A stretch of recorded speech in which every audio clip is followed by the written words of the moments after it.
kachokalan, good afternoon. Pinalikan natin ito. Itong hanging bridge, papunta sa building ng mga neto. Grabe, mas mahangin na po ngayon.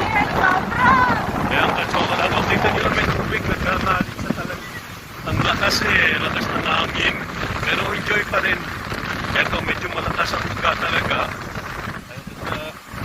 Buti, naghiwa-hiwala yung mga tao.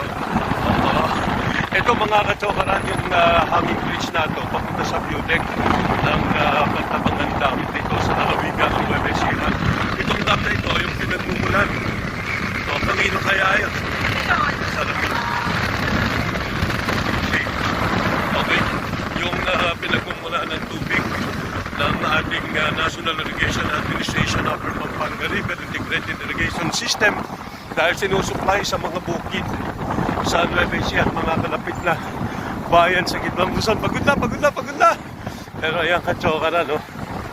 Laking giliw, kasama natin.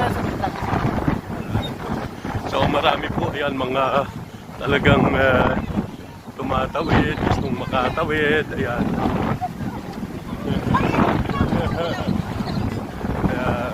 Pero ito, malapit na tayo sa dulo. Oh. Oo, kasi tatandaan ka. Hindi naman mahuhulog eh. Ito, mga kababayan natin. So, yung po mga gustong pumunta rito, bago makarating dito sa view deck, dito sa hanging bridge, meron silang eco fee, sinisingil ang local government o Pantabangan na 30 pesos per head. Tapos yung parking dito, 50 pesos per vehicle.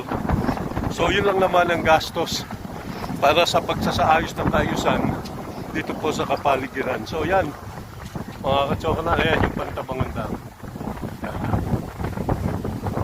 Thank you, thank you. Good afternoon. May istoryang extraordinaryo, may inspirasyong totoo, usapang may iisip at